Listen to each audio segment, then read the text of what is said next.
Alors, la diversification, c'est une majorité de cas. On n'a pas d'installation directe, vraiment, ou très peu, sur de la grenade pure. D'abord parce que c'est une filière qui est en construction et que c'est un petit peu compliqué de sécuriser des marchés, notamment si un jeune s'installe directement cette filière-là, donc je ne conseille pas forcément. Par contre, en diversification, ça prend toute son importance. Et donc, du coup, qu'est-ce qu'il faut? Il faut déjà avoir des terres disponibles, mais aussi de l'eau. C'est important d'avoir de l'irrigation. Parce que cet arbre, pour qu'il puisse produire, il faut de l'eau. Et puis voilà, puis après, il faut avoir aussi une vision commerciale, c'est-à-dire se dire, je vais faire de la grenade, mais aussi il faut penser derrière qu'il y a un produit abouti, et que derrière ce produit abouti, il y aura forcément un créneau de commercialisation à trouver, à développer. Ça ne se fera pas forcément tout seul. Et ça, c'est important, notamment que, d'autant plus qu'il y a des primes à la plantation, un pass agri qui est mis en place, pour lequel il y a aussi un questionnement sur la partie commercialisation, de telle manière à ce que les agriculteurs puissent planter de la grenade, mais en se disant derrière, il faut que je réfléchisse à une stratégie commerciale. Ça, c'est primordial. Et dans ces conditions-là, et en faisant notamment une formation, cette formation qui a lieu notamment aujourd'hui, de mettre en place, donc d'avoir la possibilité donc d'avoir une prime à la plantation, un pass agri qui permettra donc après de conforter la plantation des agriculteurs. Alors, cette formation, elle touche les publics essentiellement Hérault, Gard, Pyrénées-Orientales, Aude, d'une manière traditionnelle. La Chambre d'agriculture de l'Hérault est réalisatrice de cette formation, et ça depuis quand même maintenant presque 5 ans. On a formé plus d'une centaine d'agriculteurs, avec un certain succès, puisqu'en fin de compte, on a une réservation qui est faite et on remplit les formations au taquet.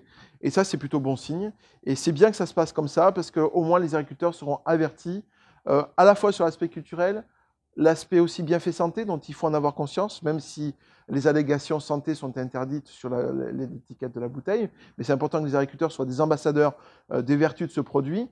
Et puis, en même temps aussi, avoir une idée de la commercialisation et aussi des programmes de développement, par exemple, que la Fédération de producteurs de grenades a mis en place à travers 2 grands programmes européens, un programme FEADER et un programme FEDER, donc notamment aussi pour travailler sur les coproduits de la grenade, pour voir s'il peut y avoir des débouchés sur les produits qu'on jette. Les coproduits, c'est une fois qu'on a fait le jus de grenade, on jette à peu près 50%, donc des produits. Et donc l'idée, c'est de travailler en symbiose avec la fédération, la chambre régionale, la chambre départementale et aussi les organismes de recherche scientifiques pour essayer de mettre en avant les coproduits de la grenade, pour savoir s'ils ont un débouché, s'il y a des vertus aussi sur le plan moléculaire, sur le plan antioxydant, et de telle manière à sécuriser encore plus la chaîne de production de la grenade et d'apporter des produits secondaires pour les agriculteurs à vendre. Alors ça peut être la cosmétique, ça peut être la médecine, ça peut être tous ces aspects-là.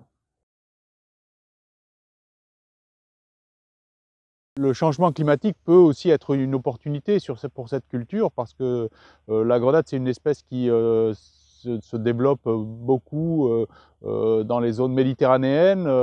Ça aime bien la chaleur, ça résiste relativement à la sécheresse. Ça a un autre atout qui est très intéressant dans certaines zones, c'est que c'est relativement tolérant à la salinité.